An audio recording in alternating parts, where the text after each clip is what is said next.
Thank you all for joining, and thank you, Anita, Thenmozhi, and Shaista for speaking today. I'd like to begin by acknowledging that most of us are gathered on indigenous territories. I'm joining from the traditional, ancestral, and unceded territory of the Musqueam peoples. The Musqueam have called this area home for thousands of years, and we are privileged to be living and working there. My name is Ramana, and I teach at the University of British Columbia School of Public Policy and Global Affairs in Vancouver. I'm also on the executive committee of the Center for India and South Asia Research, CISAR, which is part of the Institute for Asian Research, which is part of the School of Public Policy and Global Affairs. CISAR promotes interdisciplinary research related to South Asia, disseminating knowledge through seminars, lectures, and conferences.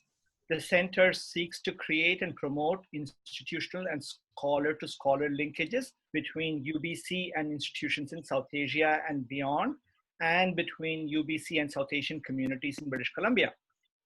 This event and an earlier event that CISAR had organized on August 4th are intended to connect across the Canada-USA border to address the Black Lives Matter movement and its significance both in broad terms in terms of anti-racist activism and action, and specifically in relation to South Asian American and South Asian Canadian communities and solidarity building. Our goal with the first event on August 4th with the South Asian American Digital Archive, SADA, was to highlight how the building of archives and research into history constitute anti-racist work. Today's event is intended to highlight activist organizations in the United States and in Canada. Overall, the aim is to address the issue of anti-racist action in multiple modes, embracing the connections between activism and the academy, and the effort to build solidarity and support. I will start by introducing Anita Lal from the Poetic Justice Foundation, a self-described badass who will in turn introduce the speakers. Anita is a fourth generational Canadian. Her great-grandfather was one of the first Dalits to come to Canada in 1906. Her family's experiences with caste discrimination, especially among her younger cousins, nieces, and nephews, pushed her to take up anti-casteism work within the South Asian community here. Anita is the founder and director for Poetic Justice Foundation and has been involved in building communities and social justice advocacy for over 10 years. She uses advocacy to draw attention to biases, inequalities, and oppressive systems of racism and discrimination. Thank you for doing this, Anita. And before I turn it over to her, I want to let you know that the panel is being recorded and that if any of you have questions for the panelists, you can type it in the chat box. One of us will monitor the chat box and pass it on anonymously. Thank you all again, and over to you, Anita. Thank you, Ramana. That was very nice. So I'm Anita, and my pronouns are she and her. I'd like to thank CISAR and Dr. Ann Murphy for putting this event together today and for giving Poetic Justice and myself the opportunity to be a part of this conversation. I also want to thank Umail, who's kind of working in the background. She's done a lot of work in organizing and will be helping facilitate the questions out. So a little bit about ourselves.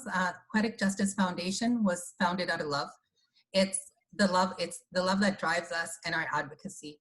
We value individuals, we value the groups and movements that are putting their voices, their bodies, and their lives on the front lines. Poetic Justice Foundation is a platform through which we can lead important conversations and projects, stand in solidarity with others that are doing important work, and amplify voices that need to be heard. This platform is for our community to work together and create change together.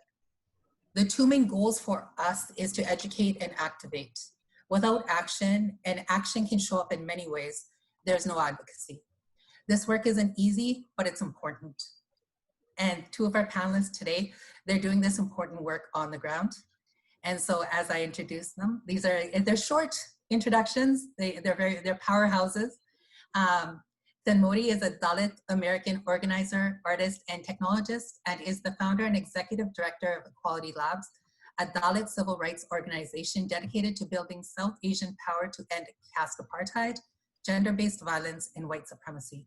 The organization is an amazing resource for the diaspora, and you can find this badass advocate leading the global fight. Shaista Aziz Patel identifies as a Pakistani Muslim feminist.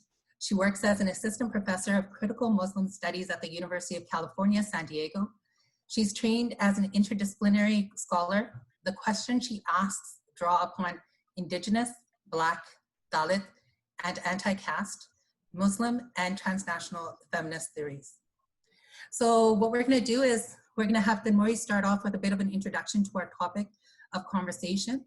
Then I'll ask the panelists 2 questions, and after which we're going to open up the floor to questions. So over to you, Thenmozhi. Sure. Well, Jai Bhim and Jai Savitri, everybody. And for people who aren't familiar with that slogan, it's the way that, caste oppressed people greet each other by invoking the name of one of our powerful leaders, Dr. Ambedkar, as well as one of our famous femmes, Savitribai Phule. So by opening up in that way, it's really acknowledging how we are redefining South Asian power in this moment together, and how revolutionary it is to have an intercaste panel like this, and that this is actually part of the ways that we can really be the movement that we need to be to show up to defend Black lives. So going to, to your question, Anita, I think that, a lot of times in South Asian, diasporic culture, we just don't talk about caste. And caste is really the foundation of how all of our communities are socialized to think about hierarchies. And it's primarily because of dominant caste control of our networks in the diaspora that so many people are miseducated. So oftentimes, I've heard as someone who's Dalit, oh yeah, caste doesn't exist here. Oh yeah, this is something, it wasn't even really that bad, and the British did it. So what are we talking about here? But I want to guarantee you that before a single British person landed in the subcontinent, there were centuries of caste privileged people that benefited off the rape, torture, and exploitation of caste oppressed people. And also significantly, and Anita, this is your family story, everywhere that South Asians, particularly Indians, go, they recreate the structures of caste. And I think that becomes really significant for us to consider when we're talking about how we show up for the movement for Black lives, because so much of the casteist mindset translates into a racist mindset. And I'm going to share my screen here very quickly and just show this one slide. I promise this isn't going to be a slide deck to presentation. But, for a lot of Desis that I meet, many of them don't even know the caste pyramid properly. And I think what's very significant to know is that, caste is a system of oppression analogous to race, but not the same thing as race. And it has its roots in Hindu scripture, but we now find it across all religions.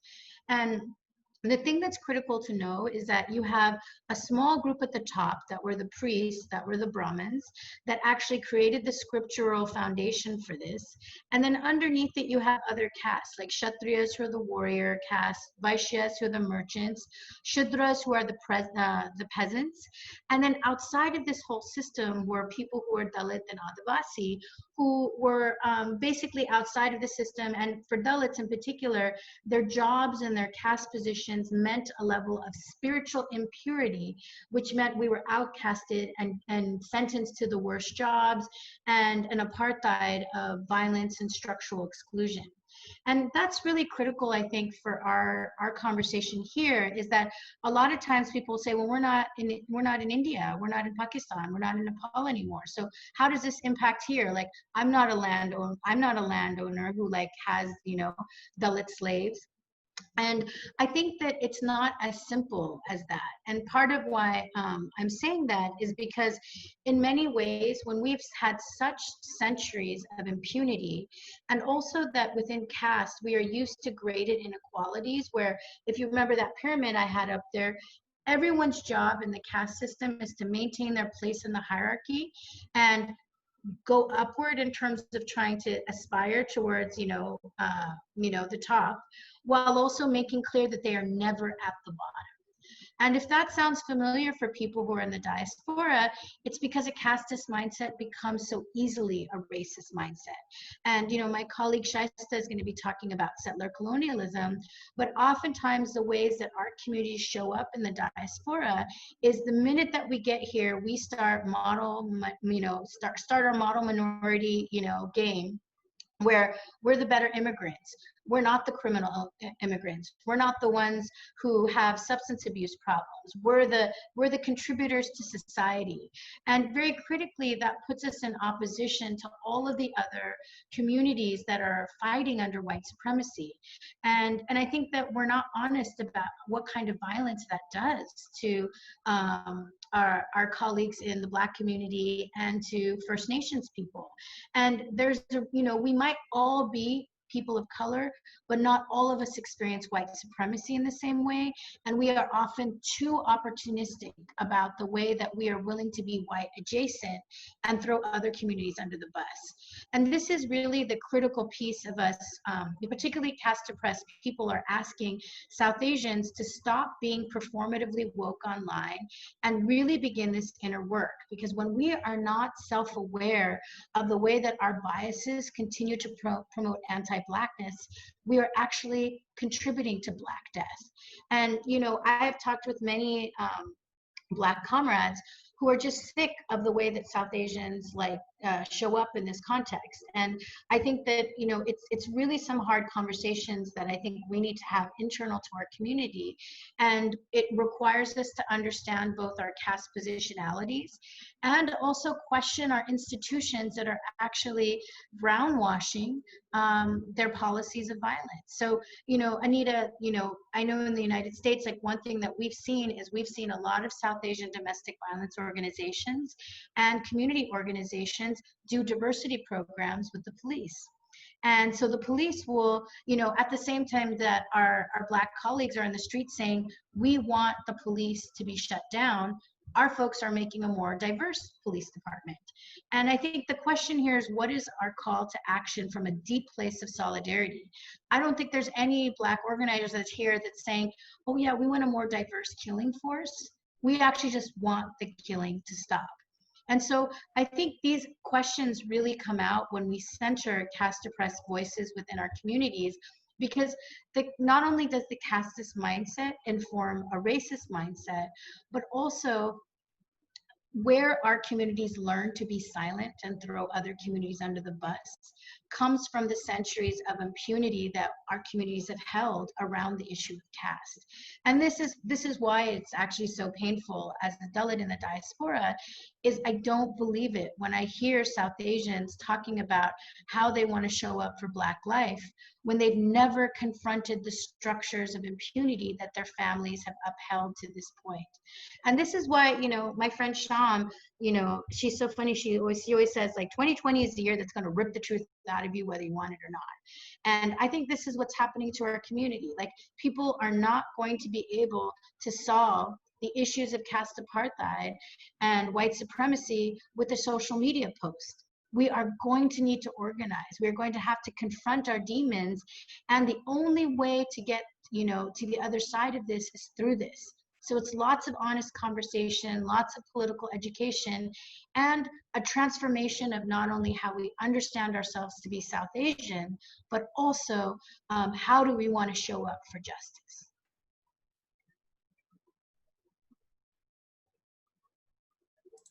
Sorry, my mouse was missing. That's great, that's powerful. A lot to walk away from there. And this also leads me into my first question. You've kind of touched on it, but we'll kind of delve in a little bit deeper. So since the murder of Breonna Taylor and George Floyd, we've witnessed unprecedented leadership from the resurgence of the Black Lives Matter movement, with support by and through Indigenous peoples and people of color. There's been a great shift in conversation. We see more people talking about systemic racism, demanding decolonization, and changes to laws, policies, and systems of racism all around us. And as this movement trends, like Thenmozhi said, we see South Asians show up as self-proclaimed allies. And in many circles, like you said, this isn't landing well. We question, how can dominant caste South Asians go and call out a system that oppresses, traumatizes, and dehumanizes entire race, yet they still continue to practice casteism? How can we, as settlers on these lands, fight for Black lives and not recognize the abuse of Indigenous bodies and rights? And how can we hashtag BLM, but not question the racist South Asian culture we're a part of?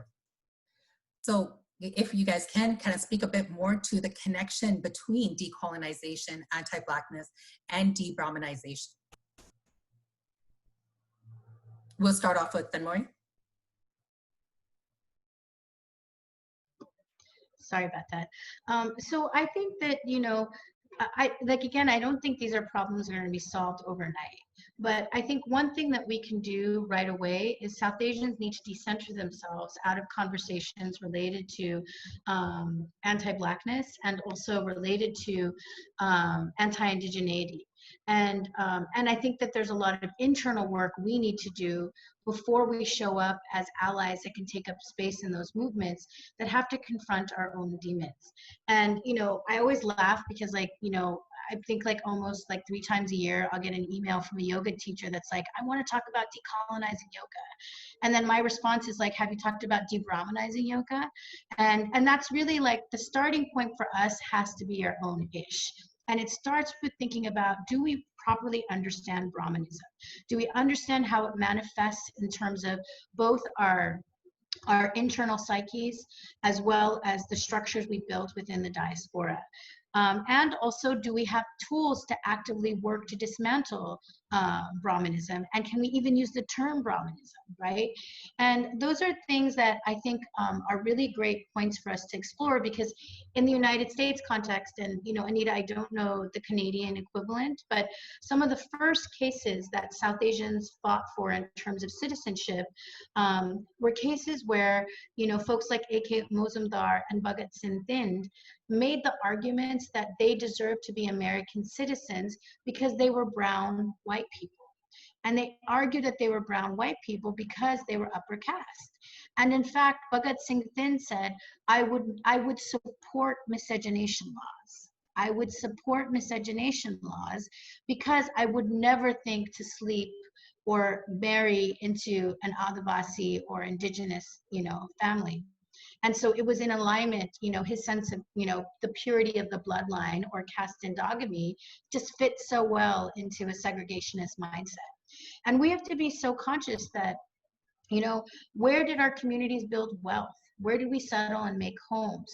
How did we negotiate to be white adjacent and throw First Nations and Black communities under the bus in that pursuit? A lot of South Asians love to talk about how they came to the North America with no money. Like, I only had $5 in my pocket. You absolutely did not have $5 in your pocket. You had generational wealth, right? And not only that, as soon as you got here and you got access to education, you pursued white adjacency relentlessly. And I think so much of how we tell our origin stories reflect our politics. And I think being honest about that is really the first step for us to show up appropriately. And to be honest, this is work that Black organizers do not want to do for us. I think when we show up and we haven't done our own work, we actually end up becoming peanut butter in the wheels of social justice.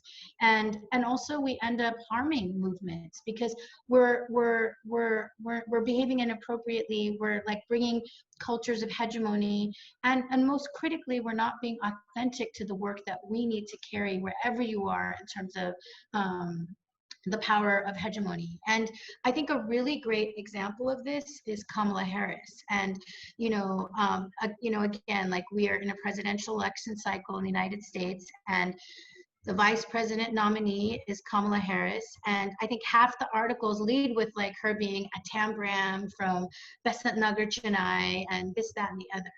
And I just really just sat with myself. I'm a Californian. My entire career as an organizer was shaped by dealing with Kamala Harris on the other side of the law. And I just thought it was so ironic that, you know, California during the same period of time produced a Tamil Dalit organizer and a Tambram politician, right? And the understanding of power within those equations are so poignant to me, because where I came of age around police brutality was when she was an attorney general of the city of San Francisco. And I remember that, you know, there were so many communities weeping in the fucking streets about what her policies were doing. And I remember there's this one chant where people were saying, like, we're on the outside, why are you on the inside? And I think for a lot of Black organizers, they're like, you know, we voted her in. Why isn't she representing our community? But I think if you look to her Tambram side, that's actually where you get an understanding a little bit about where she might learn about what it means to negotiate power. Because being Tamil, like what I know is that, you know, during English times, Tamil Brahmins were actually corroborators with the colonial state. They were the administrators of their policies. And so when she leans into her grandparents' histories about them working for colonial entities and, you know, being a freedom fighter, but being a civil servant, what does it mean that she can speak to those aspects of freedom? And yet every single picture of her grandfather has him with the image of his, you know, sacred thread. And why is it that so much of, you know, all of the pieces about her talk about her Tamil Brahminness? And I find that so deeply disturbing, because I talked to my dad, because like there's this one story about how every time she ran an election, she would call her chitti and call the temple in her community and say, can you break 108 coconuts for me, right? And it's like a ritual that happens in that context. And I talked to my dad about it. I was like, Dad, like, what do you think about that? And he's like, I think this is Casteist. And I was like, how do you see it as Casteist? He's like, do you think that a Dalit can call a Brahmin priest and ask them to bring to break coconuts? We're not even allowed into the temple. How is this woman talking about justice? And as she's talking about justice, talking about her caste identity. That is outrageous. That would be like someone who is like a plantation owner saying, yes, I just leaned into our plantation spiritual practice and that really helped me when I was thinking about running. And you know, this is the thing, like when we are not honest about our conversations about who we are and when we show up, we cause a lot of problems for other communities. And you know, again, I just think back to this historical moment that we have a Brahmin senator of California. How many people have heard of Kamala Harris being referred to as a Brahmin? So I'm saying it. She is a Brahmin senator of California at the time that there is a historic case in the United States where we have the first governmental case of a state government, you know, suing Cisco for discrimination. This is the state that she represents. Why hasn't she made a statement? Right? No, that's really true. And it's really powerful. And it's the fact that it's also this unique lens that you put on it. So me being born and raised in the diaspora, I wouldn't have been, I don't naturally go to the connection of caste, you know, like but then when you bring it into the conversation, and when we were talking yesterday, you even mentioned that she's brought up the fact that she comes from a Brahmin background, that she's Brahmin. And so when she herself speaks of being Brahmin, and therefore, you know, identifying with her caste, that's huge. No, I mean, absolutely. And also because the thing is, if you remember in the VP debates, and for Canadians, like, you know, you guys would probably not be watching our presidential debates. Oh, no, we did. It's entertaining. Oh, okay. Yeah. We watched. You think it's entertaining. We think we're at the edge of apocalypse. Okay. But in any case, when you saw her, she wiped the floor with Biden about his record on busing, right? And she asked him to come clean on that issue, right? So as a caste oppressed person from California, I think just in that same spirit, I would love for her to make just one statement to this issue. Just one. As someone who's Brahmin, I appreciate the historicity of this. And I also want to say that justice belongs to all, even the caste oppressed. You know, I just did some work for Kamala's press team. They could take that statement and make it happen, right? But the fact that she's not saying something speaks to caste privilege, and it speaks to the invisibility of caste, and that when we invisibilize it, we are invisibilizing our hierarchies and also the tools we need to actually make us show up better when it comes to other communities' liberation. 100%, that's really powerful. Thank you, Thenmozhi. Shaista, over to you. Can I also just say that even in terms of the food practices of Kamala Harris, like Mehdi Hassan, who's a Muslim situated in the UK, had this whole thing about, oh my God, somebody is eating rice and potatoes and yogurt. Like, you know, the ways in which Muslims are also getting invested, like Muslims who have no connection to America are getting invested in the idea of a Kamala Harris, says a lot. So yeah, thank you so much, Thenmozhi, for that. I want to say that I'm not a Pakistani woman right now. I'm a mediocre white man who's going right after Thenmozhi, so please forgive me. Okay. And I also have an image, if you can show that, that I'm going to read. And I did talk to the panelists that I will go a little bit over time for the first one, and second one I can either skip or just say some quick things. But the first one will take a little bit longer. I hope that's okay. Okay, so I will begin with saying, and if you want to, holler at me, just say something, because I'm not looking at my screen. So, okay, so I want to say hello, Sat Sri Akal, Assalamu Alaikum, Jai Bhim, and Jai Savitri. It's such an honor to be sharing this space with Thenmozhi, and I have made her promise to me in writing that she will not remove me from her social media, even if I say nothing useful today. So that was important. So I want to express my gratitude to Anita, Umayai, Raman, and others at Poetic Justice Foundation, Equality Labs, and CISAR for organizing this space. I'm also very much looking forward to your question, and if I don't know the answers, which I probably won't, I will look into them and get back to you. Okay. So here today I begin with acknowledging the unceded historical and contemporary territories of the Kumeyaay peoples, whose kinship with the land continues to this day, despite ongoing colonialism and border imperialism. So just to give an idea, I'm literally situated right now, where I'm sitting in my house, it's less than 40 miles from the Tijuana border, where all the violence is happening or has been happening for actually a really long time.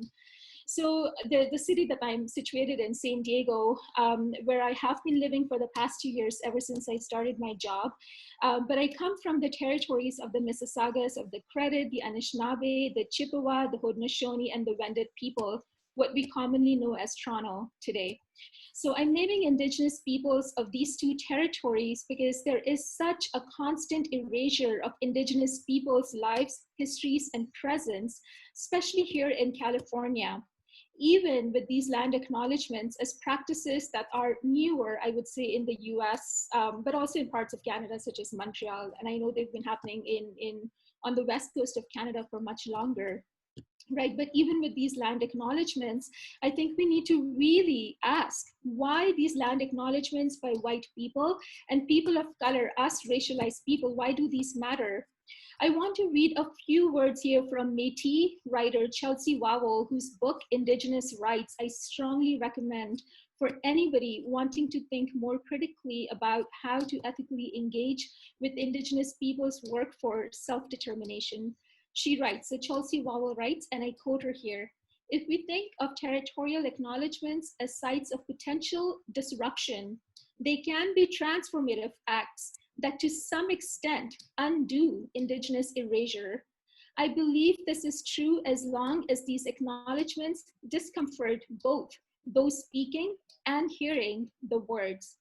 The fact of Indigenous presence should force non-Indigenous people to confront their own place on these lands," end of quote. So this quote is from her blog post, not from her book, which I can share later with you if there's any interest. But I'm reading this just to say that, there's so much knowledge out there. We hear these things so often, but I think what is also really important is to sit down with us, with ourselves, with these knowledges, and really think about if we are getting unsettled, if we are being asked to ask hard questions of ourselves, of our families, of our family structures, our histories, legacies, and all of that, right? I think that reflection is really important. So I just thought it would be interesting to show this one example of what has been presented, which, let me see if you can see it on your screens. Yes, you can. So I just thought it would be interesting to show this one example of what has been presented as a South Asian critically thinking about Indigenous peoples' priority and presence, at least at some conferences and some academic circles. I also want to say that academics mostly know nothing outside of academia, and that's the case with me too. So I'm only going to talk about the sort of sites that I work within and that I'm comfortable speaking about. Okay, so this picture on your screen is from artistic work of Anu Palakunathu Matthew. This is from her series of photographs called An Indian from India. Anu Matthew is an Indian Syrian Christian. She was born in England, raised in India, and is now a professor of arts photography at Rhode Island. Her exhibitions in North America, Europe, and Asia have been written about in numerous online and print Indian American diaspora magazines and newspapers, and have received patronage from around the world. There are two quote unquote Indians, right? And I'm not just saying quote unquote Indians for, just for indigenous peoples of North America, because this is a derogatory word, but also, there is no such coherent construct as India, even in terms of South Asia, because India in itself is a Brahminical occupation, okay? So there are two Indians juxtaposed in Matthew sepia-colored photographic series. The first picture in every photograph of the series is a colonial photograph taken in 19th century by the likes of people like Edward Curtis, who were given the task of taking pictures of indigenous peoples before they disappeared. This was the actual logic, and he was, I think he spent, I can't remember, sorry, exactly the number of years, but it was definitely 20 or over 20 years that he spent taking these pictures. The second in this juxtaposition, as you can see, is Matthew's mimicry of the poses of indigenous subjects. So in this particular picture, which Matthew has titled Traditional American Indian Mother and Child, the next one is Contemporary Indian American Mother and Stepchild. So think about traditional and contemporary. The first photograph in the pair dates from early 20th century and portrays an indigenous woman sitting in a chair with a little indigenous girl referred to as her daughter sitting up to one side, both looking straight into the camera. The juxtaposed photograph shows Matthew posing as the contemporary Indian American mother with her real life white stepchild attired in a Banarasi sari, bangles and anklet sitting to her side, both staring into the camera. Banarsi saris are expensive and known for their, as we know, at least as the South Asians here know, and their finely woven silk and opulent embroidery in the subcontinent. Matthew is dressed in clothes similar to that of the indigenous mother in the picture, but of course the patterns and layers are different. We have to ask, right, have indigenous peoples in North America died or disappeared so that Matthew and her white stepchild can literally step into their place? This replacement, which Anu Matthew calls solidarity, and I'm calling replacement as a genocidal function, right? This replacement of a colonized mother-daughter by a racialized mother, white child naturalizes colonial violence against indigenous peoples and then reconfirms this logic of manifest destiny. For those of you who haven't heard this word before, it's just this logic, this idea that indigenous people were supposed to disappear anyways because they were primitive people not able to cope with the environment, which necessarily is of white supremacy and white settler colonialism. And we know that is not true. But what is also true is that, Audra Simpson, who's a Mohawk scholar, tells us that the project of settlement is not complete. Canada is still settling, right? So it's not that it has settled. And for that, white people continuously need this idea, this figure of the dying Indian, not dead Indian, dying Indian. And Matthew, as a South Asian, as an Indian Syrian Christian woman, has taken up this figure of the dying Indian to continue or to play out, her fantasies of that of playing Indian. So I'm showing this picture not because it's an exception, but I've often heard this as the logic of South Asian solidarity with indigenous peoples here, that we both have been colonized by the British or America now, and we can be in solidarity. And at an Idle No More rally years ago, I can't remember now, 2012 or 2013, I saw a South Asian girl with a t-shirt that said Indian from India, and I just cannot get that picture out of my head. Matthew herself states, and I quote her here, she says, as an immigrant, I'm often questioned about where I am really from, and she does this. When I say that I'm Indian, I often have to clarify that I'm an Indian from India. It seems strange that all this confusion started because Christopher Columbus thought he had found the Indies and called the native peoples of America collectively as Indians, end of quote. On Thanksgiving holidays, on Facebook, I have seen anti-racist Indian folks claim, thank God Columbus got lost at the sea and did not come to our land. What is this kind of reasoning, the dot Indian versus the feather Indian kind of solidarity, jokes? These continue in our circles. To talk about my own example, when I came to Saskatchewan as a child, right? Saskatchewan is a province in Canada. When I came to Saskatchewan as a child, I heard my uncle, who was already living there for decades, tell us about to be wary of Lal Bharti, right? Lal Bharti is Urdu, which translates into Red Indian, which we know is an offensive, derogatory term for indigenous peoples.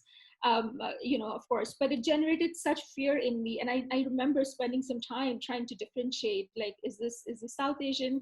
Anyway, so, it took a toll on me just being told that. Of course, South Asians have been, and this is important to remember, South Asians have been invited into this project of white settler colonialism here. That is how we all came here. I use the word invite not to erase the struggles of our ancestors, to erase the various on our tongue named instances such as of Komagara Maru, right? Canadians here would know of 1914, but rather to say that Canadian citizenship, which we have all worked towards or inherited at birth because of our parents, is a genocidal project of erasing Indigenous people's sovereignty. Right? But I think we really have to think deeply about how we are living here, how we've made our homes here on this land. Even thinking about British Columbia, there are some stories of Punjabi men who came to Canada, married Indigenous women for sexual and immigration purposes, and then abandoned them. Of course, in this process, Indigenous women lost their Indian status for marrying outside of their nations, which was a tactic of the Canadian state for stealing more of their land. There are other examples too, such as those of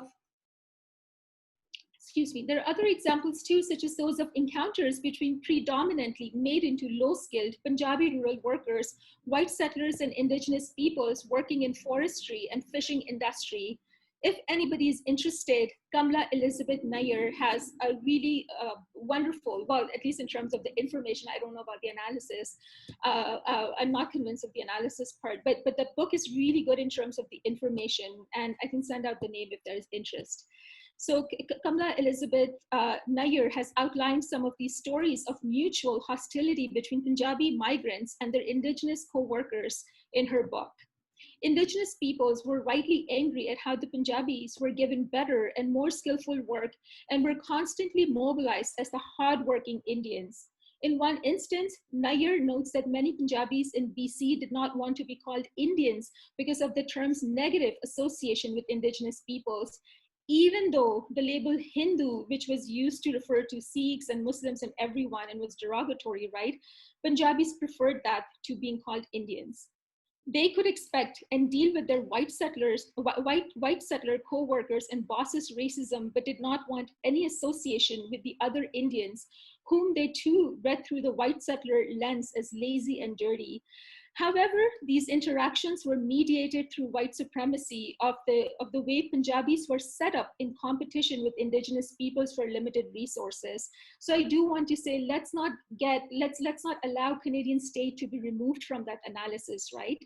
By 1960s, as Punjabis became more settled and the population of Indigenous peoples became more visible in Skeena, they began calling Indigenous peoples, and I'm totally going to butcher this word for which I apologize, as Taike, which means family from my father's eldest brother, okay? This is not to claim that suddenly the hostility became enmity, but I'm just mentioning something that I've read and has been mentioned to me a few times. Even from violent encounters, some powerful important dialogues between Indigenous peoples and South Asians have come, and we need to pay attention to those too. I was also thinking something that I wanted to talk about but then forgot, is that in 2013, when the 100th anniversary of Gadar was being observed around that same time, and I know many of us were posting this on our Facebooks, I can't remember the month, it might have been early 2013, and when Idle No More was beginning. There were a few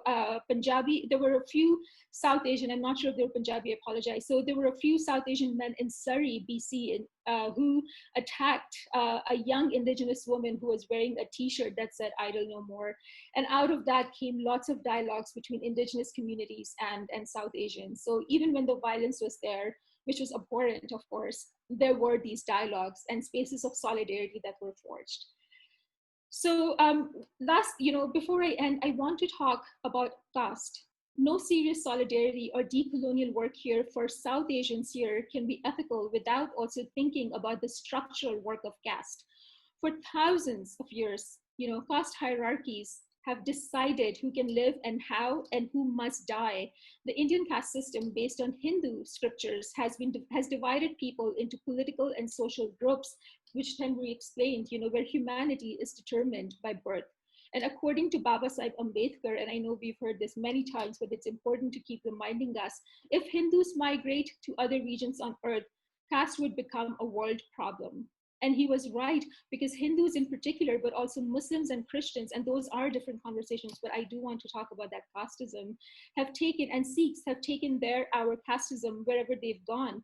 Matthew herself, the woman who's photographed and talking about, is herself a Syrian Christian, and we know Syrian Christians are upper caste. Okay, even though we cannot tell the color of the sari in Matthew's sepia-colored photograph on the screen, it is important to note that color and caste have an intimate link. Only Brahmin women, for example, wore white, Kshatriya women wore red, and blue and black colors considered to bring forth an ill omen were worn by lower caste women only. Think about that. But more than that, it is the sari blouse that signified caste relations. For instance, in 19th century Travancore, a kingdom covering present-day Central and South Kerala and some parts of Tamil Nadu in India, men and women from the Nadar caste were prohibited from covering their upper bodies. People of the Nadar caste fall somewhere between Shudra and Dalit people. This restriction came with others, such as remaining barefoot, always keeping a distance of some paces from upper caste people, and a prohibition against wearing gold jewelry, amongst others. The Shanar revolt between 1822 and 1859 was a really important and popular anti-caste revolt by Nadar people, in which women's choice to cover their upper bodies, their breasts basically, was an important part. Thinking about caste can help us then to challenge Savarnas, right, upper caste, Brahmins and Savarnas, who call out the Orientalism of saris and bindis of white people, but never their own casteism, for example.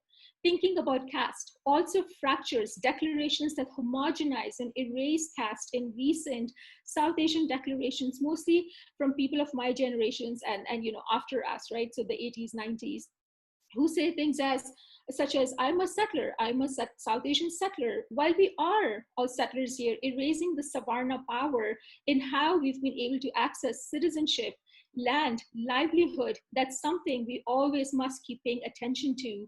Even in the case of Punjabi men who were the early migrants to BC, for example, many came from land-owning castes. It was the power of being able to own land back in India that facilitated their journeys to stolen land here. Just something to continue thinking about. Okay, I'll stop now, sorry.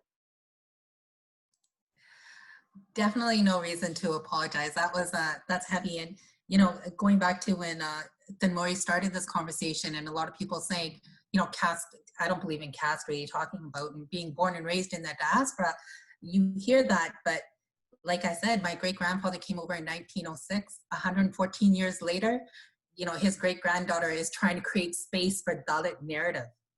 And there's a reason. It's not because I want to push the Dalit identity forward, but it's because it's still an issue of us here. And like you said, here in the Lower Mainland, so in the Vancouver, British Columbia area, when we talk about South Asian identity, it's not South Asian identity. The narrative is really Jat-centric.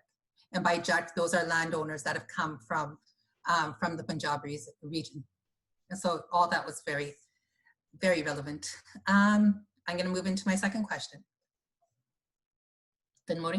Yeah, I was just going to say, and that's actually a very important point because, for a lot of folks that are listening to us online, I think one of the things I first see when people are trying to unlearn their caste supremacy is there's a place where people settle in where they're like, oh, I'm not Brahmin, so this isn't my problem. So, and I actually think that we have some of the most harmful casteist practices between other dominant castes and caste oppressed peoples. So and I think, like, just thinking about the diaspora, like one of the first cases I became really politicized around was actually there's a caste in Andhra Pradesh, which is called the Reddy caste, very similar to the Jet caste in that they're their land owning, right? And they also have practice of slavery. So, you know, Dalits from Tamil Nadu, including my caste, were sold often and part of like marriage trousseaux between people. And in fact, my colleague, Dr. Marizuk Maitri, her parents were sold as to a, you know, as part of a ready bride, right? And so the thing I thought that was so significant about that is that in the state of California in the early 2000s, there was a ready landlord who was the second largest landlord in the city of Berkeley, second only to the University of California, Berkeley. So you can think about how rich he was. And what he did was he trafficked all Dalits from his village to service all of his buildings. So they worked his buildings, they worked his restaurants, and most significantly, he trafficked young Dalit girls and made them his sex slaves. And the way this was found out was that there was a carbon monoxide fire in his buildings. The young girl died, and he had the other workers wrap her body in a rug, and they tried to smuggle her out. And unfortunately, you know, when they were trying to put her in the truck, the rug fell to the floor and so did her body. And everybody saw it. And the police were called, and, you know, in the subsequent investigation, they found that she was pregnant with his baby. And, you know, this led to his conviction, and it led to some anti-trafficking laws and that. But the thing I was so struck by was that being a really baby organizer at that time was that people didn't understand that as caste. People didn't understand that here was a casteist landlord that just basically brought his entire casteist slave infrastructure and monetized it. And he got away with it because he was really wealthy too. And I think that that's, you know, all of the issues that we care about and that we want to show up around in terms of justice, whether it's immigration or labor or gender-based violence or workers' rights. Oftentimes when we see the South Asian community interacting with other communities and in our own spaces, we continue to show up with privilege and white adjacency. And I think that's really a problem that we have to grapple with. Like there's another policy in the United States that's very difficult where, you know, there's a type of visa in the United States called H-1B visas, which is a technical visa. It's a category that was actually set up to undermine workers' rights as a whole within the tech sector. The thing that's interesting is that there's an unfairness with this visa in that, you know, it takes a long time to apply for green cards, and there's a whole thing about like if you have an H-1B visa and you have a child that's not born on American soil, when they turn 18, they have to apply to university as a foreign student, even if they spent the majority of their life here, right? Does immigration policy in the US suck? Absolutely. Yet you have a core group of dominant caste immigrants who are arguing that they wanted to pay they would be willing to pay extra fees for expedited green cards if, and they could use those fees to pay for Trump's wall. And that's like the definition of a casteist mindset. You're willing to throw other people under the bus. And then when they would protest, like folks from the Republican Hindu Coalition would say stuff like, we are skilled immigrants, we're not criminal immigrants, like using the language of carcerality. But also, you know, there's a lot of casteist dog whistles that the usage of merit and skill refer to, and weaponizing that against Black and other Latinx immigrants. So I think that we have to observe what is really under the surface of so many of our community biases related to what's pure, what makes a good family, how do we show up in our respective countries, because all of those things of what's proper and elevated in terms of our model minority frameworks are actually dominant caste culture. And so again, if we want to really be in the process, in the work of liberation, we need to take away all of those respectability politics and really begin to do the real work, which is confronting the violence and harm we've caused as settler colonials, and in our white adjacency, ways that we may have harmed pathways for Black liberation. Yeah, and the way without doing this critical self-reflection and actually in a meaningful way starting to unpack all this, we're just letting it continue, right? And most of the time, it really speaks to our privilege because we're comfortable now, we're good, right? This system is working for us. Oh, wait, why is it working for us? And so once again, going back to, you can't be in solidarity with these movements and yet continue to live your life of privilege and comfort. Thank you. All right, so moving on to the next question.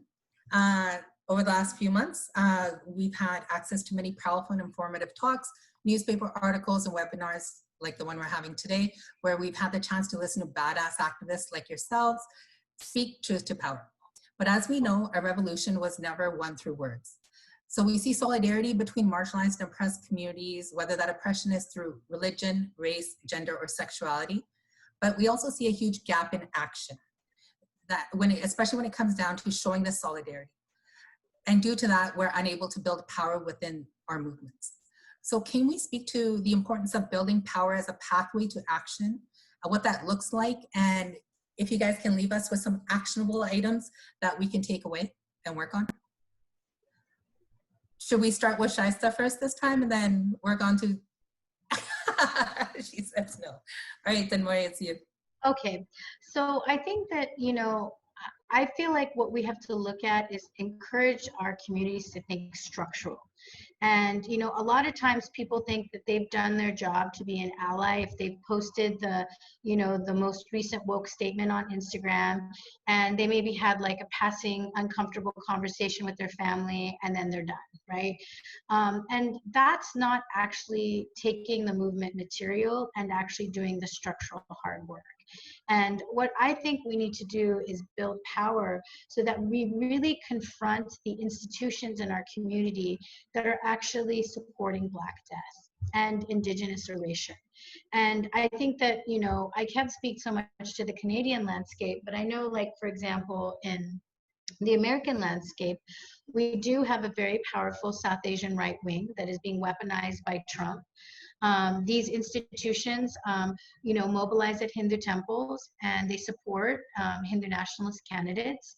And I think that it's completely abhorrent that when we have seen a candidate like Trump utterly destroy the organs of democracy and literally bring so much death, that there are still dominant caste Hindus that want to vote for Trump and that are supporting the Republican agenda.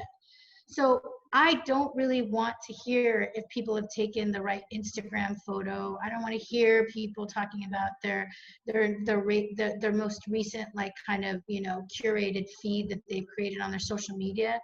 What we need is dominant caste people to go disrupt their fascist family networks. That's it. If that was the only thing that you did, good, you did your job. Because the same dominant caste people that are continuing to support caste apartheid are the same people that will support anti-Black policies when it comes to to police reform, the same folks that will continue Indigenous erasure and settler colonialism, and support regressive immigration policies that privilege only dominant caste Indians at the expense of other immigrants. And again, 2020, you know, like my friend Sham said, is the year that the truth is going to be ripped out of you. And in that context, like, do we want better killer institutions, or do we want the killing institutions to end? So whether we're looking at issues of, like, the Department of Homeland Security and immigration, or we're looking at the police, we have to ask ourselves, how can we build power in a way that we can show up with righteousness? Because right now we're just showing up like half-assed, and we're also showing up in ways that are convenient. But if we're committed to the path of liberation, we actually have to lean into deep discomfort. We have to be open to the hard truths and let those truths transform us wherever they might. Because the experience of this pandemic is an incredibly violent shared trauma that we will be talking about for many years. But I think what's very critical is, as dark as this moment seems, the only thing that's going to change this moment into one possibility is social movements. movements will be able to pivot the possibility for the future. And we can't show up when other people are throwing everything on the line and just be there clocking it in to the things that make us feel safe. We need to, the things that make us feel safe make other communities at risk. And that's really the challenge we have at this moment, that material solidarity is not about words, it's about actions and material product.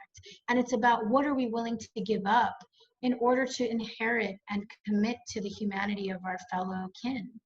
And I just think that we haven't treated other communities as our kin. We've treated them like other people we would within the caste system. And that's why we need to change the way that we show up. Thank you. Shaista? Thank you so much, Thenmozhi. So I had written something which I'm not going to read because, you know, I'm an academic and academics have no actionable items ever. So don't trust us. But you know, but it's important because, you know, okay, I'm not going to get derogatory about academics because I still need tenure. But what I'm saying is that, you know, what I'll just quickly say is that, you know, what Thenmozhi is saying about, you know, showing up and not in a half-assed way, right? Like, what are we willing to give up? That question is so important. And I know because, you know, I was young and naive and we all make mistakes when we were young. I used to organize with white Marxists.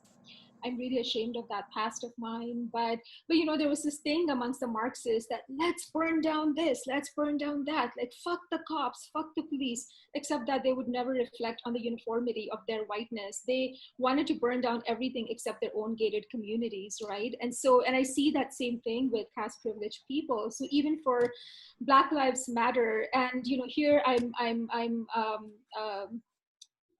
I'm thinking about, you know, my sister, my friend, my mentor, my Bahujan Kashmiri Muslim woman sister, Huma Dar, who is, you know, our friend, you know, and I'm, you know, who's my friend and Thenmozhi's friend. Huma Dar has taught us this thing, which I'm thinking about, where she says, you know, everybody is, you know, thinking about, well, not everybody, I take that back, but, you know, those Savarnas, especially, who are thinking about Azadi, right? Freedom for Kashmir, they need to think about the fact that the word Azadi comes from the word Ajati, right? And we just had this discussion a couple of days ago. Anyway, so is the antithesis, help me out. Antithesis. Yes, is that thing that Anita said.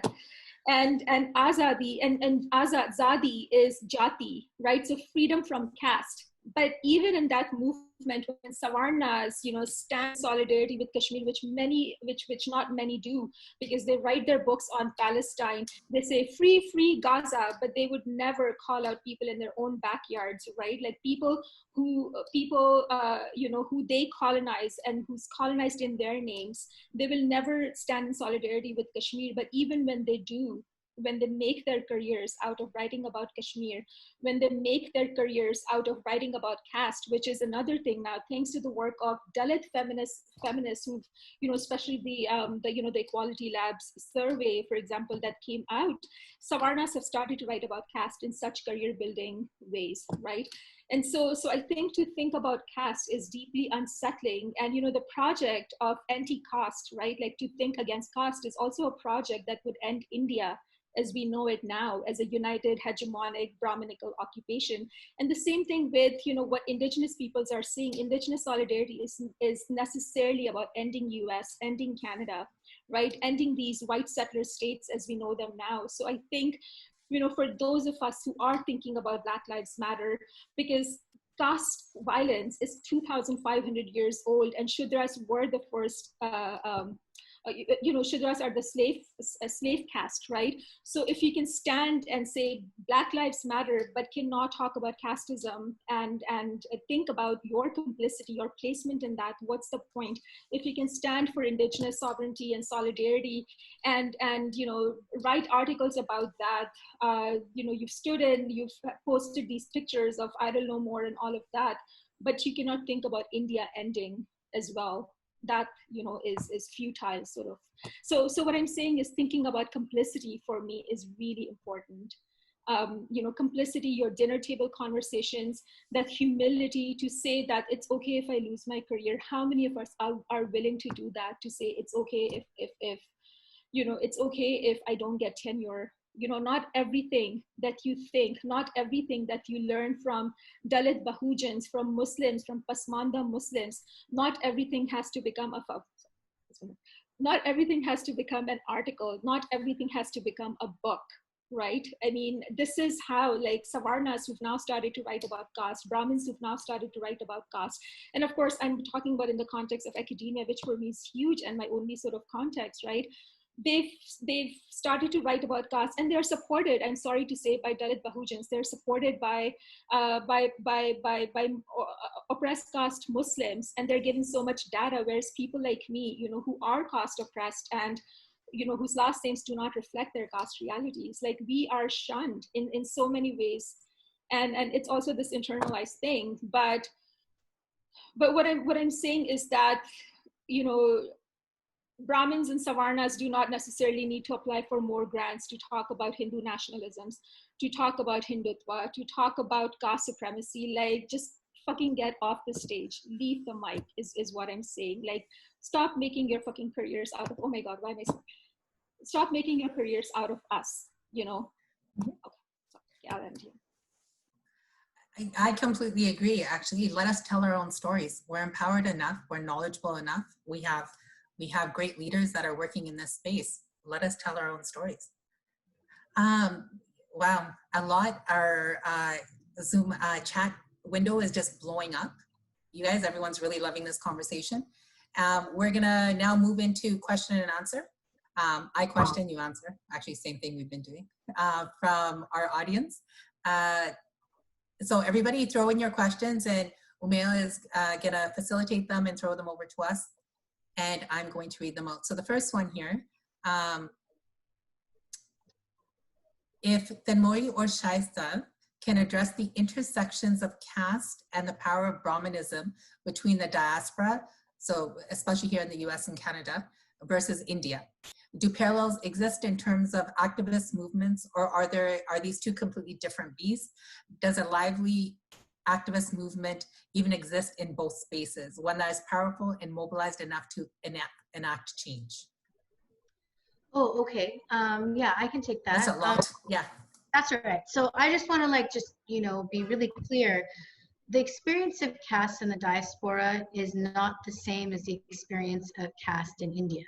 And I'm saying this because in India and throughout South Asia, dominant castes are in power of all the institutions. They run the judiciary, the parliament, and of course, we know that India is on the precipice of genocide. So it is a really kind of powder keg moment. That said, there is casteism here. And, our survey showed that, there was a large scope to this problem, that we saw 1 in 4 Dalits experience some form of physical assault, 1 in 3 experienced discrimination in educational environments, and 2 out of 3 experienced workplace discrimination. And because of that, half of all Dalits who took our survey said that they would prefer to hide. That's a structural problem, and we need to deal with it from a structural perspective. But I think that what's really important is that if you are Dalit, and the fact that we even have a panel here that is made up of like 3 badass caste-oppressed women is a sign of the fact that the movements of caste-oppressed people have resistant violent Brahminical systems for centuries. And that there has been every manifestation of our movements, whether it was the rise of Buddhism and Sikhism and Ravadasya practice, that all came as a resistance to Brahmanism. So too, and even in our independence movements, there would be the independence from the English, but also Dalit leaders like Periyar, like Ambedkar, like, God, why am I missing up on our leader from the Ravadasya community who started the Adar movement. Ram Mugawalia, who was the Dalit Gadar leader. He was a founder of the Gadar movement and left the Gadar movement because that too was also casteist. So we have been here all along. We have actually transformed the possibilities of the state by us resisting the violence of Brahmanism. And we have yet to live in an India where the constitution is implemented, where we have rights of dignity and freedom. And so I think that we are, as a movement globally, we're getting stronger. The fact that we are here to have material solidarities with so many movements. Dalit internationalism operates in the same logic of Black internationalism, where we meet and talk with other oppressed peoples because we have to out-organize Brahmanism. And we are here and significantly out in this way because of the power of our people. And I think oftentimes, like, the study of caste gets focused on the consequences of caste. So particularly because most scholars of caste in academia are dominant caste. So it's much more comfortable to talk about the atrocity and how things are happening in terms of the caste oppressed. But what we need to really focus on are the networks of privilege that continue this. And all we have to know is that some of the biggest funders of Hindu nationalists come from dominant caste networks in the United States. We have cultural associations like the Brahmin Samaj of North America, whose leader was this professor named Shiva Bajpai, who was the leading architect and scholar behind the campaign in California to erase caste and to erase the word Dalit from California textbooks. Dominant caste people have all sorts of policy agendas and things that they're building power on. They just don't see it as power, because that is the trick of privilege, right? They make their processes invisible. And I think it's because of the agitation of caste oppressed people and our allies that we're just ripping that veil. And we're saying, before you show up and try to pretend like you are an ally, you know, par excellence for any other movement, you got to smell your own shit. And you got to really be real about, like, what harm you are causing right now with your complicity. I think it's actually what you touched on there, and we kind of spoke about it a bit, and I don't know that much about it. I'm becoming more aware of it, but the power that the Indian government or these Savarnas actually have in our community here in Canada as well. We've seen it kind of show up a couple times, even I believe at a CISAR event recently, that they were hosting against the CAA. And they had a lot of right-wing Hindu Savarna people show up and actually disrupt the event, where they had to call security. And in Vancouver, where I know they were trying to have something passed in the city hall around the CAA, and there was so much resistance from the Hindu Savarna community. And so, I mean, they're powerful, they're there, and we, especially us born and raised in the diaspora, need to be mindful of it. And I really like the fact that you pointed out that the identity or the struggle or the experience of Dalits born in the diaspora is different than those born in India. And I think for me personally, initially, I had a hard time stepping into this space, because I was like, whoa, my body has not gone through what those bodies go through, right? So you almost feel like, you know, you're lying, right? In that you're trying to, but acknowledging and trying to understand, and then be able to support and be allies and stand in solidarity is important. Shaista, sorry, I jumped in and answered. Something you'd like to add? I will say, though, just to react to what you're saying, Anita, is that it's so interesting, because all systems of oppression have an internal manifestation, an interpersonal manifestation, and a structural manifestation, right? And I think oftentimes dominant caste people focus on the interpersonal. Like, I'm not a casteist. I have Dalit friends. I don't use caste slurs. And dominant caste people don't like to focus on the structural. And I think when we're organizing for power, we need to look at the structural manifestations. But I think for the caste oppressed people that are listening, I think where the violence of caste happens most deeply, especially across generations, is in the way that trauma shapes in our body. And there's this really great book that I really want to recommend for people called My Grandmother's Hands by Resmaa Menakem, who is a Black therapist who has really thought about the lens of white supremacy through trauma. And he even called white supremacy white body supremacy, because, you know, he has this really great question where he says, if white supremacy was just a cognitive problem, why have we done so many workshops and why is it still here? And I think the same could be said around Brahmanism. We have brought this issue, you know, Dr. Ambedkar talks about the battle against caste as one of revolution and counter-revolution. There have been centuries of caste-oppressed people fighting to be free, and then people kind of just sucking it up and appropriating that particular, you know, assertion of that historical period. But I think when caste-oppressed people get into our own spaces, the thing that I'm so struck by is the shame that defines a lot of us. There's a lot, you know, and also the physicality of fear we have when we interact in dominant caste spaces. So I just remember talking to another Dalit sister, and she was telling me how I watch myself as I catch my breath. I notice that my body tenses up. I also feel like I'm never good enough, or I worry about being dirty. Like there's this preoccupation sometimes of like being dirty or not clean enough or proper enough compared to dominant caste people. These are our pains, and these are the things that limit us. Like we are birds that learn to fly in a cage, and that trauma limits us when we don't have enough time to build with each other, to speak to this, but also to let it go. You know, and that's really this is what I'm talking about. This work, now I'm not talking about all of us being in our fields like 100% of the day. Nobody needs that when there's like a fucking revolution in the street.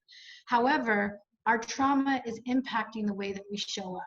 And I think for caste-oppressed people, there is a call for us to have, you know, circles of grief, circles of healing, circles of reflection with each other, so that we can know that which has already been passed to us for generations, you know. And, you know, I've seen it so many times, like whether, Anita, it's someone like you who's 3 generations into the diaspora, or someone who's just immigrated and had a baby.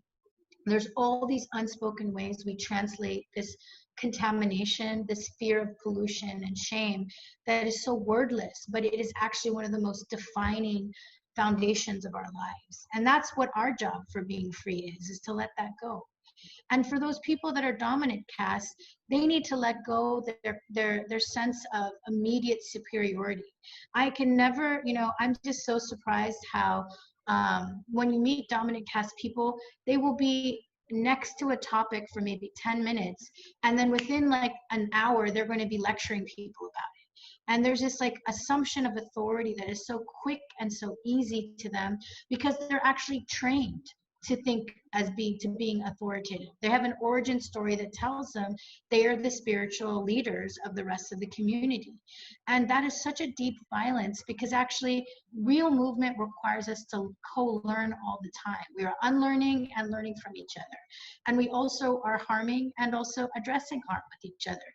If we have one group of people that keeps saying that they are the perfect ally or the perfect, you know, creator of theory, it ends up creating a dynamic that's violent to everybody around.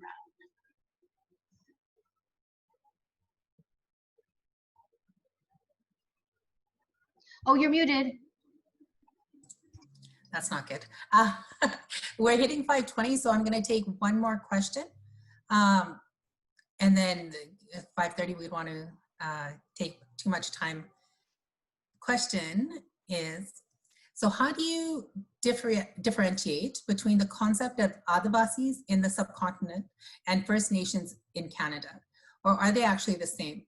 Did Brahmins and or Kshatriya take over the entire subcontinent from the Adivasi, the same way the European settlers took over North America from the First Nations?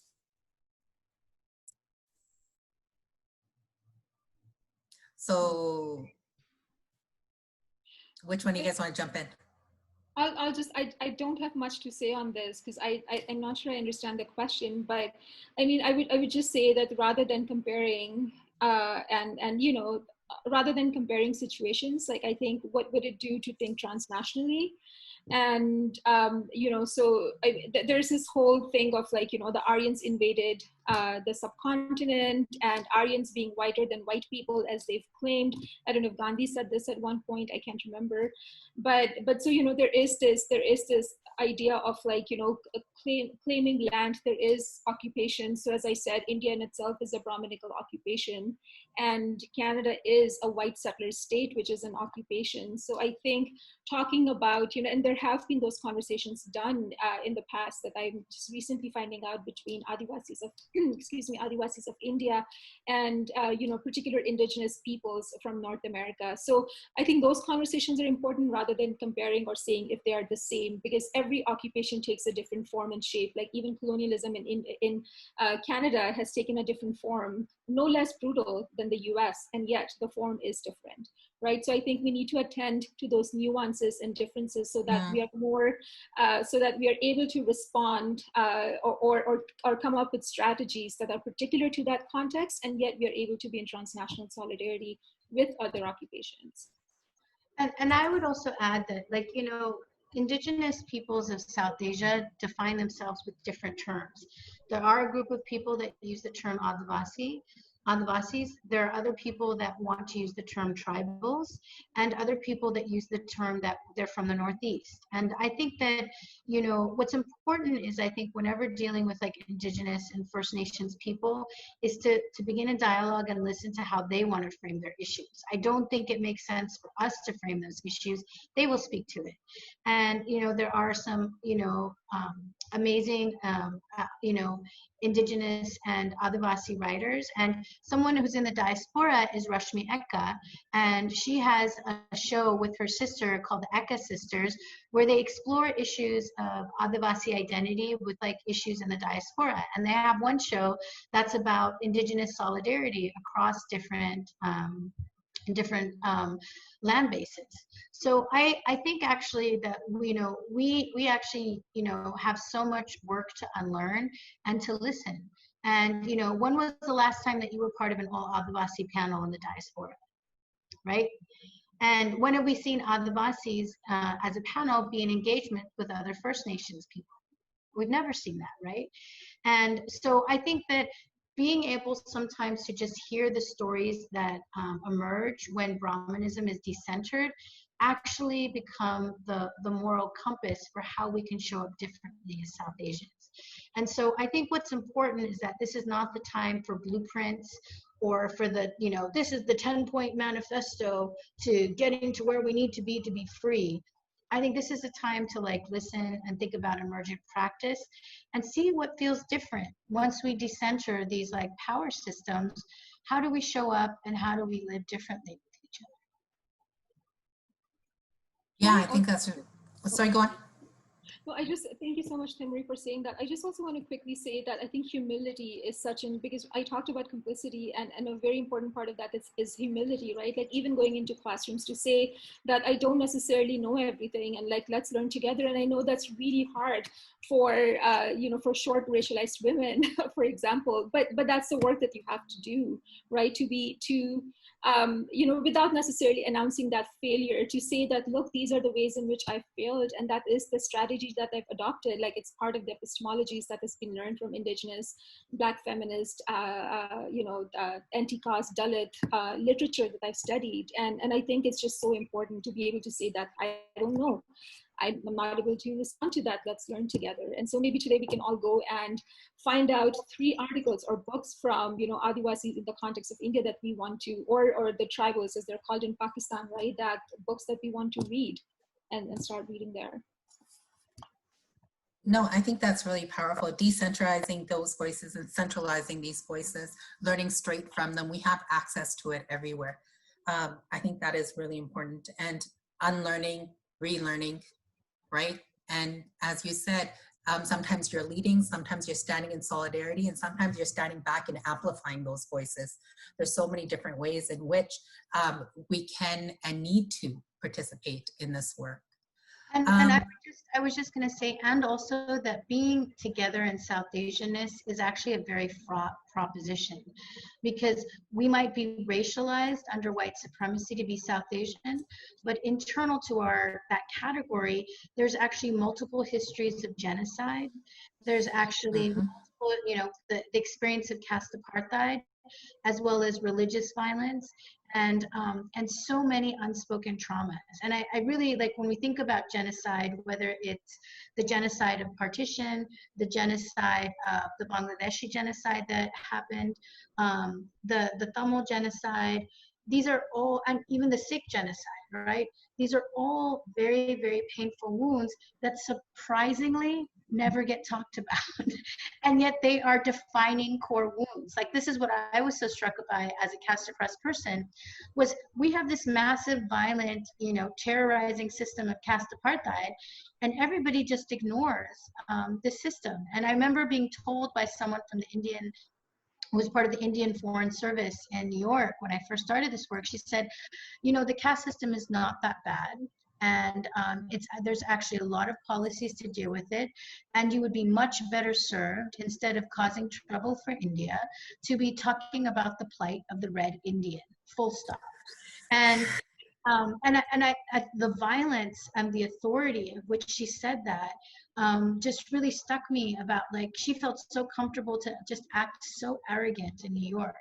Imagine what it means to, you know, my brother or sister who is in that village panchayat, who has to struggle against this system and the caste apart, the level of caste atrocity that silences this violence. And that's, you know, that's really like the core of, I think, what we're here for, is that, you know, we cannot stop Black death if we are not doing our own work. And it's not the job of Black people or First Nations people to make us show up differently. We have to do that work. And doing that work means confronting the trauma that's at the core of why we behave in the ways that we do, but also the commitment to unlearning and the humility and the non-attachment that requires. Because we might lose our privilege, but we would gain our humanity. And that's so profound, right? Gaining our humanity, that's huge. That is very profound. Thank you. And as was said before, I mean, it's easy to show up in ways that are convenient.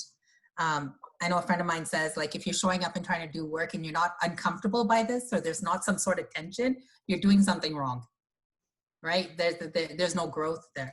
So yes, thank you. And on that, I think, is there any other last words that Ramana, anybody wants to throw in there?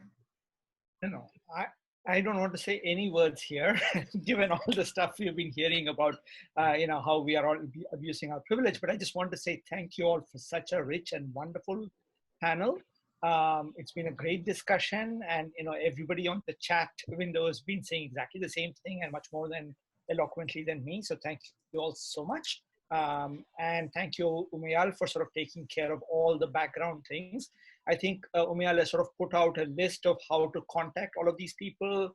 Please sort of get in touch with them, sign up for the CISAR email list, and all the other ways by which you can keep in touch. And thank you again. Yes, thank you. Thank you, Shaista. Thank you, Thenmozhi. Thank you, Ramana. Thank you, CISAR, for creating this and being the leads on this. In closing, I'm going to close out by a quote that I found by Phulin Devi, who's also known as the Bandit Queen. She's a Dalit activist that was raped and abused by high caste men. She became a bandit. She got revenge on those that abused her. Ended up as an elected member of parliament before she was shot dead in 2001 at the age of 37. And if you don't know her story, I really highly recommend going and looking her up.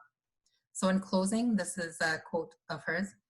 "Sing of my deeds, tell of my combats, how I fought the treacherous demons, and forgive my failings." Thanks everyone for coming, and have a good night. Thank you so much. Oh my God, can I just say this was such an honor. I'm just so grateful for everything that I heard today. Thank you so much for organizing this, for sharing this space with me, and for inviting me unshowered and after meetings into this space. I'm so grateful. Thank you. Thank you. I'm honored to share space with all you guys today as well. Me too. Me too. J Beam and J Savitri, everybody. J Beam and J Savitri.